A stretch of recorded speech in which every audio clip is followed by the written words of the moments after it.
been a weird year at the movies. A whole bunch of the massive budget, supposed blockbusters from huge franchises have been massive disappointments, but then a bunch of movies that kind of came out of nowhere turned out to be really good or way overperformed, so it's been very unpredictable. So today I'm going to give you my picks for the hidden gems, the biggest disappointments, and the biggest surprises of 2023.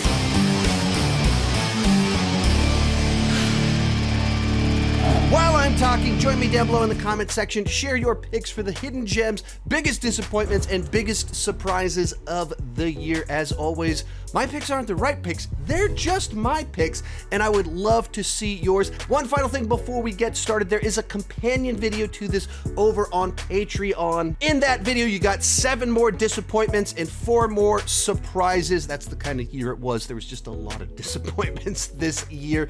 But join at any level over on Patreon, as little as $2 per month, $21 for the whole year, and you gain access to all the exclusive videos and exclusive live streams. This year alone, there were 40 plus Q&As where I try to answer everybody's questions. They're usually over 90 minutes long, plus 30 plus weekly box office shows where I break down the box office, say what it means, and all of that fun stuff. There's other exclusive videos, extended cuts, early releases, or for $40 per month, you can do a one-on-one chat with me. The link is down below in the description. For as little as $2 per month, $21 per year, you can join in on all the fun. And let's get started with this year's hidden gems. And when I say hidden gems, I'm referring to movies which I just don't feel like there was a lot of talk around them. Some of them, it's because they were foreign films, smaller releases that came out in January.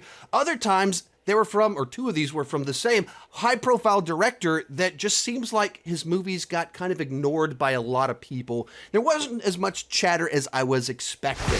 First up, Polite Society. Now, this is a tough one to categorize it because you could describe it as this British Pakistani family trying to make it into the upper echelons of society, polite society, through trying to arrange certain relationships with their daughters. And if I told you that, you would have a totally wrong understanding of this movie, though that is true of this film. It is that. It's also a martial arts movie with gigantic conspiracy theories. It goes wild and crazy, and it plays in this way where it feels like you're watching the thoughts inside of this girl's head, like she's an unreliable narrator, but it also kind of plays it straight, and it just makes for this very strange, unusual film. That's exactly what also makes it so much fun. So if you're looking for something offbeat, if you like just movies that mash together 2 totally unrelated genres, check out Polite Society. Then we have The Covenant. Now, this one of the movies in this list is probably the most high profile. It stars Jake Gyllenhaal. It is from Guy Ritchie. And it just felt like he had a couple of movies that came out in the first part of this year where it felt like the studio just wanted to get rid of them. The more serious of the 2 was The Covenant, which is a movie about this soldier who's saved by an Afghan translator, and he feels a debt to help that man in the situation that he's in this context. There is no choice. And so it's like very much a war film in the one sense, but it's on a personal level. It's about these 2 guys, not about the grander war. It's very much about kind of this like loyalty, obligation, covenant, and how each of them feels a duty to do the right thing and serve the other person. And it's very much a dad movie. People like me love these types of movies, and I don't feel like enough people were talking about it. Maybe it picked up steam when it dropped on Amazon Prime and got more viewers there, but when it was in the theater, it just kind of was like, okay, that happened. The people that saw it seemed to really like it, but not enough people went to go see it. Sisu. This is a Finnish action movie made with some American distributors, in particular the John Wick guys. And it's basically about this guy, the tail end of World War II, that goes out and finds some gold. And he's just trying to get back with his gold that he's found. And the Nazis find him. And mean, nasty Nazis, as if there were good Nazis, but they're like taking women hostage as their property, trying to go back at the end of the war with at least something, and now they found him and they want his gold. Turns out he has a secret set of skills, and it just goes bonkers bananas. As he starts killing off these Nazis, trying to get his gold back.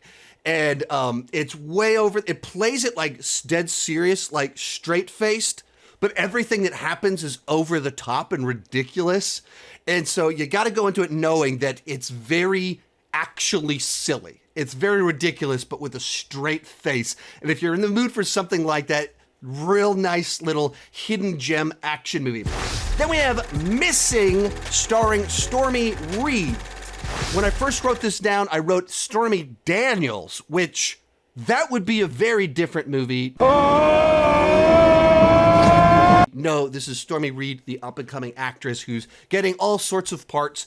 And in this movie, which is a spiritual sequel to Searching from about 5 years back with John Cho, and the central premise is essentially it's done entirely in a computer screen. The whole movie takes place on her laptop screen as she's talking to a webcam, as she video chats with people, as she's searching browsers and trying to track down what's happened to a family member, which is essentially the same thing that happened in the movie Searching 5 years back. And they are technically in the same universe, but they're standalone stories from one another. But the creators of both of these movies just do a fantastic job of thinking about every piece of technology, every way that someone engages with the internet, and use the limitations of technology to control what the audience does and doesn't know and when they would gain access to information.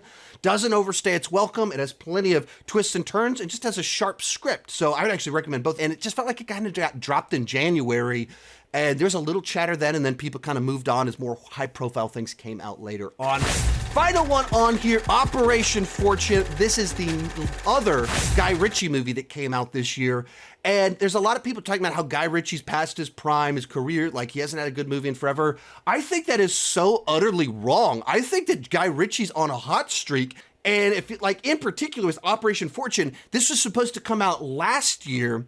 And it seemed like just because of global things that kind of went down in the world with the Ukraine and certain plot points in the movie, it just got indefinitely postponed. And then out of the blue, it's like they realized, oh crap, another Guy Ritchie movie's coming out in 3 weeks, so let's drop this in 1 week. And just out of the blue, they released this movie with no promotion, nothing, and just dropped it as if it was garbage, and it's just not. Like, it's fun Guy Ritchie spy stuff with a bunch of charming actors doing their thing. Like, I had a ton of fun with it. I've been meaning to rewatch it with my wife because she didn't go see it with me. I'm sure she's going to really enjoy it. But at the time it came out, like it was, or this whole year's been very busy, so I just haven't been able to rewatch it with her yet. But another one of these, like if you want like a fun spy movie with movie stars, go check out this movie. Today's video is brought to you by HelloFresh. With HelloFresh, you can have a stress-free holiday season by having your groceries delivered right to your door. It's easy, it's convenient, and you get to skip the crowded grocery store. HelloFresh has over 45 recipes and more than 100 seasonal add-on items to choose from every week.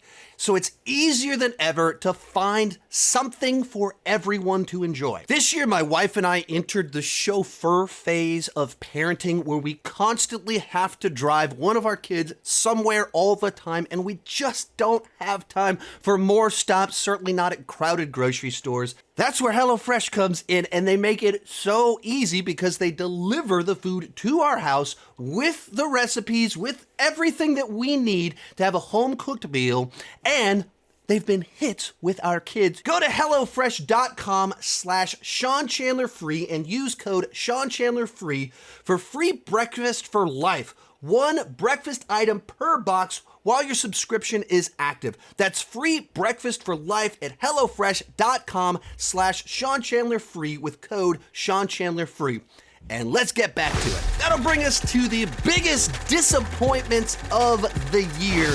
And this was actually a tough category to make because as I just went through all the movies that I saw this year, I came up with 14 different movies and I only wanted to have 5. And so I pulled it down to just 7 for this video. But this was a year where so many movies disappointed me, where I was excited. I was like, yes, that's going to be awesome. And then they weren't.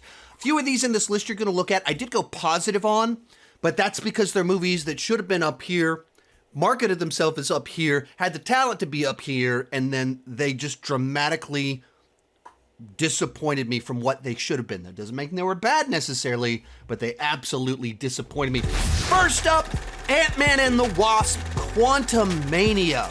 The much anticipated kickoff to Phase 5 of the MCU. The movie where we're going to take Kang and we're going to put him front and center. We're going to introduce you to the big bad of the latest saga of the MCU. Not just he who has been sitting at a desk. No, Kang the Conqueror, the threat. He will burn the world to find you. Who? The Conqueror. And the movie itself was just like a super mediocre movie. But it just feels so bland and toothless. Where we introduce our big bad, he's supposed to be this massive threat. Every time you talk about him, he's a huge threat. And then by the end of the movie, Ant-Man and his buddies and Hank Pym with his new ant friends are able to defeat him. Another one of these movies that feels written by committee, directed by committee, rewritten and reshot by committee. And so much so that rumors suggest that this movie got a new ending a month before it came out. That's the problem with this movie, is the epitome of what's wrong with modern MCU. Next up, we have A Ghost, the latest film from Christopher Landon. This is the guy that did Happy Death Day 1 and 2, Freaky. I really enjoyed all of those movies. So when I found out he's doing a ghost story with David Harbour and Anthony Mackie, I was like, sign me up, let's do this. Watched the trailers and they made me a little bit nervous. Like, I'm not feeling it from these trailers, but borrowed trust, liked his past stuff. I'm going to enjoy this. Nope. I watched it and it was like from beginning to end, just dead for me. There were some interesting ideas in it about what if there were ghosts and social media and some other stuff. Like, okay, that's kind of interesting. No, wait, don't go! And they tried to have like this big, like heartfelt, emotional side to it, but it just felt manipulative. So it wasn't really scary. It wasn't really funny. It felt manipulative rather than heartfelt and emotional. And they put David Harbour in there and he doesn't get to speak. So it's, what are we doing here? So it did not work for me on any level at all. Then we have Wish, the Disney 100 movie, where they wanted to make a film to celebrate their 100th anniversary. So it was designed to be an homage to their past films. And it was just devoid of actual magic. It felt like them trying to just force the formula. Whereas the reason that Moana, Frozen, Little Mermaid, Sleeping Beauty, like the reason that these were classics is because there was an inspiration in there. And this felt like they were trying to really trying to replicate the formula. So you need to have this, you need to have this, you need to have this. And so you could see how it checked all the boxes, but it lacked the spark, that Disney magic. And like none of the characters except for maybe the villain are really memorable at all. We got multiple cute sidekicks and they're pretty forgettable. It just doesn't work. It feels like Disney doing a cover of Disney. A bar band cover of Disney. It hits all the right notes, but it's not your favorite band singing their song. Even though it is Disney doing a Disney movie. Unfortunately, Indiana Jones and the Dial of Destiny, another Disney disappointment. And felt like there could have been a lot of Disney disappointment on this list. But I adore the original trilogy of Indiana Jones films. Just love them. It's great to see Harrison Ford in the fedora again. When the music kicks in, it's nice. While I have my own, have my issues with the de-aging and stuff in the first 20 minutes, it also is really cool that technology allows us to have this little episode of Indiana Jones during World War II. But the movie, the basic concept of an 80-year-old Harrison Ford playing a 70-year-old Indiana Jones who's depressed, who's lost his wife, who's past his prime, who drinks himself to bed in front of the TV every night. That's not the fantasy. That's not the escapism that we go to this franchise for. But, like, we don't need to, like, deconstruct the hero for Indiana Jones. Sometimes I just want the hero. And, I didn't think it was awful, but it wasn't good enough. It wasn't strong enough. It wasn't all that it needed to be to justify its existence. Along these same lines, Napoleon. Ridley Scott, one of the greatest directors of the last 40 years, 45 years, tackles one of the most interesting men of the last several hundred years, starring one of the best actors of the last 30 years, and a reteaming of the guys that did Gladiator. As I said in my review, I liked the individual scenes, but it lacked any through line pulling it together. There wasn't like a theme. There wasn't like a specific arc in his life, story in his life. We're covering so much. We're kind of montaging through the greatest hits of his life. Just this happened, and this happened, this happened, this happened. And maybe this is a fun moment when we see it, but it's just a greatest hits album with no through line. And Ridley Scott doing Napoleon, there's just no reason for that. Like, why would you not make a script that feels like there's actual story at the center of it? Next to last one on here, we have 65. Remember 65? This at first seemed like, oh, that could be really interesting. We've got a movie where Adam Driver crash lands on the Earth 65 million years ago to battle dinosaurs. And we've got the writers of A Quiet Place. What could go wrong here? Well, in my mind, everything went wrong here, where it doesn't live up to any of that. And actually, it's worse than that, because the starting premise of this movie is that the main guy, Adam Driver, is an alien. This isn't like a spoiler. This is the beginning of the movie. He's an alien from a different world that just happens to crash land on Earth 65 million years ago. So any of the fun of this alien species in the past, we don't explore that. And any fun you can have with a modern day person going back and discovering dinosaurs, you don't do any fun with that. You just have this guy crash lands here and just sees monsters. We know they're dinosaurs, but he doesn't. And so there's just nothing, it doesn't do anything with either one of its premises. None of it makes it worthwhile. You just get a very generic get from point A to point B movie in a film that should be much more clever, more interesting, but they just totally miscalculated the entire thing. Final one on here, of course, we gotta go Rebel Moon Part 1, A Child of Fire. I was so excited for this movie. Zack Snyder doing his version of Star Wars. Went in so excited, even days beforehand, I was, bye, can't wait to see it. I hosted the Austin screening. I gave a pep talk right beforehand. So excited to watch this movie. Sat down. I was like, oh, this is one of Snyder's biggest disappointments. And it's so derivative in its current form without offering really anything new. Like, you get some Zack Snyder visuals in there, but even his weirdness isn't really there. You can see where they're cutting away from the violence. This one, for all of Zack Snyder's imagination with visuals and iconic shots and things like that, the script and storytelling here, the story, all of that, just devoid of any imagination. And some of it's just bizarre. The whole movie is about recruiting people. And then they don't use their skills in the third act. I'm sure they will in part 2, but in the movie that's about recruiting them, they don't use their skills. That's crazy. What is it, Chekhov's gun? If you show a gun on the mantle in the first act, you better shoot it by the end of the third act. Whatever that is, that's this movie. They show all of these skills, and then they don't shoot the gun by the end of it. I wanted to love it, and it was such a misfit. And we'll close out with biggest surprises. These are the movies that the trailers didn't look very good. They weren't on my radar, and they turned out to be so much better than they had any right to be, or I expected them to be, or they came out of nowhere. First up on here, Saw X. Like, I've never been like a huge Saw fan. I didn't watch any of the movies during the original run. I only started watching them when Jigsaw came out and I had this channel. And I like the lore and Jigsaw as a character, but individual films, I've never been particularly crazy about any of them. They said they were doing a new one. I was like, okay, we keep trying to do this. I'm sure I'll have some fun with it, but all right, we're another one of these.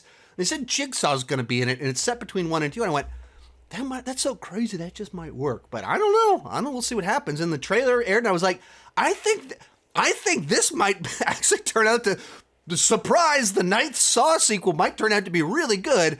I saw it at Fantastic Fest. It was a surprise screening, first public audience. It was literally only one day before you guys saw it. But surprise! Best Saw movie. Like, I thought is easily the best Saw movie. It's like they finally cracked the code. They make Jigsaw make him an actual anti-hero in it, give him more personality. There's some dark humor in it. They give us a villain. It's like it has all the stuff you want from a Saw movie, but it just tweaks the formula a little bit, and you go, yeah, that's it. There it is. You figured it out. So I think it's the best Saw movie. Then we have Gran Turismo. This is the latest film from Leo Blomkamp, who hasn't had the best run over the last several years. And this is an adaptation of the racing simulator. It's not a game. It's a racing simulator. The movie makes that very clear. I'm sure I'll keep calling it a video game. I've never played Gran Turismo, have no knowledge of it, had no knowledge of the real-life events that led to this film. Saw the trailer and went, David Harbour's in it. I like race car movies. I don't know, maybe it'll be interesting. Like the idea of like race car driver becoming, or racing simulator play becoming real race car driver. I don't know if that'll work. Oh, it's based on a real story? I don't know. Let's see what happens. And it's just a classic, tried and true sports movie, underdog story. You take something interesting from the past. A kid that played a racing simulator or racing game in his house became an actual racer. That's weird and crazy, but it happened. It's the stuff that feels written for a movie, but real life brought it to us first, and now the movie's catching up with it, and it delivers all the beats that you want. Like, it's a solid crowd pleaser. If you like sports movies, if you like racing movies, if you like David Harbour, there's so much to enjoy about this film. Wonka! When they announced they were doing a Willy Wonka prequel, I was like, oh dear. What are we doing here? Like, Willy Wonka prequel? I don't know about that. Timothy Chalamet, like, isn't he serious? I haven't seen his silly side. The trailers came out and I went, this seemed kind of charming. Nope, scratch that, reverse it. And my daughter's really into Willy Wonka, the old one. She didn't watch it with me. She watched it with her grandparents. So it was kind of interesting to have her have a thing she was excited about with movies that wasn't related to me at all. And so I took her to it, and it was just a really charming film that was just like words like charming and delightful are what come to mind, of just so lighthearted, quirky, weird enough. It cuts off the creepy edge of the previous versions and focuses in on the uplifting, fun, chase your dreams, that side to it. And it just put a smile on my face the way that it was supposed to. Oh, I don't think I want to hear that. Too late. Our runner-up on here, Dungeons and Dragons, and these aren't actually in any particular order, so it's runner-up only means it's the next to last movie I'm talking about in this one. But Dungeons and Dragons: Honor Among Thieves. This was kind of a fun viewing because I actually saw it at a press screening in Cleveland with Austin Burke and John Flickinger, which it's always fun to see a press screening in a different city, and even better when you can see it with friends. But so this is a movie, obviously the first Dungeons and Dragons from 20 years ago, not good. The trailers for this movie didn't really capture it very well. Sounds lovely. Quite the opposite. I know, I was being ironic. But I was optimistic because it was from the creative team that did Game Night from a few years back that I thought was really good. And it was smart, and it was about gaming. And so it felt like if they can capture that in this movie, we'll have something special. And they did. The trailers didn't capture it, but the movie did, where you have a solid adventure with characters you care about, plenty of wit, magic, all the stuff that you want, humor. So it's just a solid adventure that you go on, and a movie that I wish had done better at theaters. It seems like the kind of movie that everyone that has seen it likes it a lot more than they were expecting, but not enough people have seen the movie. Final movie on here, Godzilla -1. This is a movie that really wasn't on my radar at all. Historically, I'm not really into Japanese Godzilla films. I haven't done a deep dive, really. But I watched Shin Godzilla when it was recommended to me. And I appreciated the experience of watching it, seeing Godzilla not from the Hollywood perspective. And so I appreciated it, but it didn't really stick with me. And I saw a new Godzilla movie was coming out. It was getting good reviews, and I'm trying to see more non-Hollywood films. So, bought a ticket to go see it opening night. I think I'd watched the trailer, but only kind of casually. I loved it. Like, right out of the gate, I was like, what is going on here? Why do I actually care so much about these characters? Like, wait, like, we're doing a serious look at survivor's guilt from World War II. We're doing a serious look at the way that Japan moved on and found its identity after World War II. We're looking at all these different perspectives of how World War II destroyed a nation and individual people's lives. And we're seeing how they come together to try and save one another. Oh yeah, it just happens to be a Godzilla movie. And it was so good. It was so emotionally satisfying. And it had the most terrifying Godzilla that I've ever seen. That when he does the nuclear breath, instead of it being like, yeah, here comes the nuclear breath, blow up those buildings. Every time he does it in this movie, you're like, oh no, Godzilla, stop. They're just now pulling their lives back together. Stop, Godzilla, no! Like, you fear every time Godzilla shows up and uses his nuclear breath because he's an actual threat, and you care about the people and you care about the community as a whole. So many videos, articles have been written since this movie came out, like, Hollywood, take notes. This is it right here for $15 million in particular. This movie coming out when it did, after a year of all these disappointments, almost all of them costing let me look this up real quick. Yeah, of the 7 I listed in this one, 5 of the 7 are over $150 million, most of them over $200 million. And then $15 million, awesome script. Hollywood, please listen, take note, pay attention. Please, please, please, please, please. But as for Godzilla Minus One, fantastic movie. Remember, there is a companion video to this over on my Patreon page. The link is down below in the description. For as little as $2 per month, $21 per year, you can get all of the live streams. This year alone, over 60 live streams that I've done. Thank you so much for watching. Keep talking movies and TV too much. Bye-bye.